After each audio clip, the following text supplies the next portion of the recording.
Some crimes happen in the heat of passion. Others are cold, calculated. But this one began in the shadows of a confessional booth. Some confessions are meant for redemption, others for power. And some, Father Thomas would soon learn, are preludes to murder. Millfield was a town you could fall asleep in with the doors unlocked. The kind of place where strangers waved and bad things only happened in true crime podcasts. But all of that shattered the night Emily Carson was found dead. A beloved high school teacher, drowned in her own backyard pond. No struggle, no forced entry, no suspects. The town mourned. The investigation stalled as there was no lead, and life reluctantly moved on. 1 week later, Father Thomas sat in the confessional, preparing for the usual stream of remorse. A stolen candy bar, a fight with a spouse, a broken promise. But then a voice like steel through velvet. The voice was calm, precise. "Bless me, Father, for I have sinned. I drowned Emily Carson. I killed her slowly, quietly. She didn't see me coming. Just like the next one won't." Father Thomas froze. He waited for laughter. A punchline. Something. The confessor continued, "Karen Ellis. She'll be next. I already know how and when. What she'll be wearing even. I'm not here for forgiveness, Father. I'm here for witness." That night, Father Thomas sat alone in the sanctuary, replaying the voice in his head. He prayed. He doubted. He dismissed it as a cruel fantasy from a disturbed soul. Until Karen Ellis was found dead. Strangled. Exactly as the confessor described. The shock tore through Millfield like lightning. 2 women. Dead. No leads. No evidence. Father Thomas was drowning in guilt. Had he stayed silent while a killer moved unchecked? What's worse is that he couldn't break the seal of confession, not without defiling his vows. But then the man returned. Another whisper in the dark. "You doubted me, didn't you? That's all right. Most people do. But now you know. Number 3 is close. She's kind. Good. Maybe thinks herself too good for me. She thinks the world is good. I'm going to teach her otherwise. I could give you her name, Father. Would that make you break your precious vow? No. Then let's see if your silence kills again. This one will hurt more than the others." Father Thomas couldn't breathe. He felt the blood on his hands.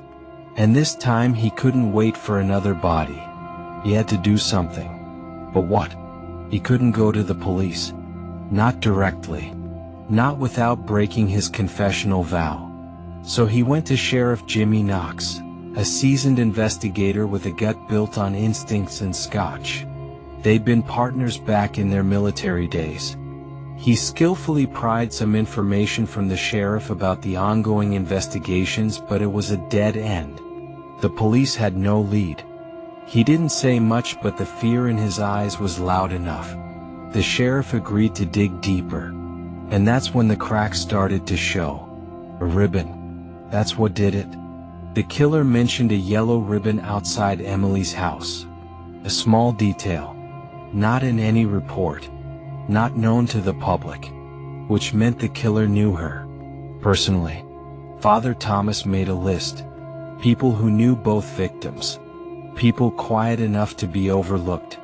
He went through the list over and over again but couldn't quite piece it together. He couldn't go back to the sheriff for help without arousing suspicion. He only had 5 days before the next murder would occur. Being a priest in a small town often came with advantages. It means he could quietly conduct the investigation without raising the slightest suspicion. So he relied on his former military skills and cordial relationships with the people. He focused on the list, dropping in unannounced and skillfully asking certain questions and offering words of redemption in hopes of trapping the killer. After the 3rd day of his investigation and nothing seems to be coming up, he was seriously worried. He only had 2 days left and the police's investigation was still a dead end. So he started on the list again, hoping to find something he had missed before. And that's when one particular name started to stand out. Elliot Marsh, the church organist, soft-spoken, invisible. He had worked under Emily at the school, taken yoga classes with Karen, attended every Sunday Mass, and volunteered in the confessional cleanup rotation. He knew the priest's schedule, the acoustics, the habits. Father Thomas's hands trembled as he wrote the name in his journal. It had to be him. He felt a chill run down his spine as he realized he might know who his next victim would be. His own niece Mira. He remembered Mira telling him just few days ago how she had to turn down Elliot's proposal of relationship because she wasn't ready for that kind of commitment yet. Mira. The name struck Father Thomas like thunder through stained glass. She had rejected Elliot just days ago. Kind, trusting, exactly as the confessor described. The killer's words came ringing in his head.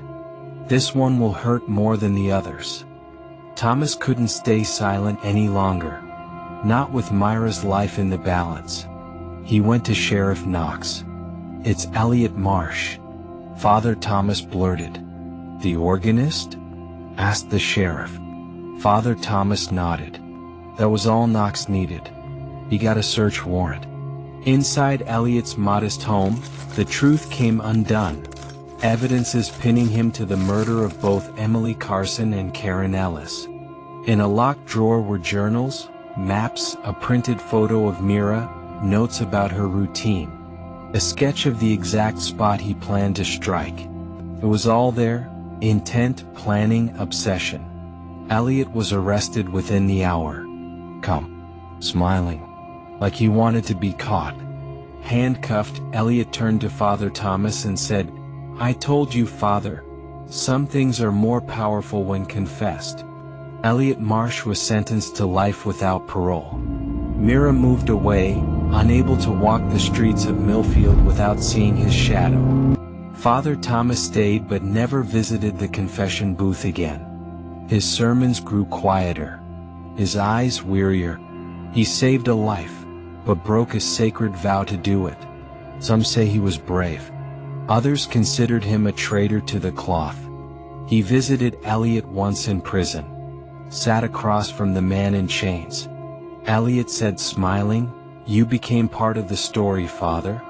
That's all I ever wanted." Father Thomas replied, "This story isn't yours anymore." He stood up, walked away, never looked back. Some sins beg for forgiveness, others, for an audience, and some confessions are simply a rehearsal for murder. Now what do you think?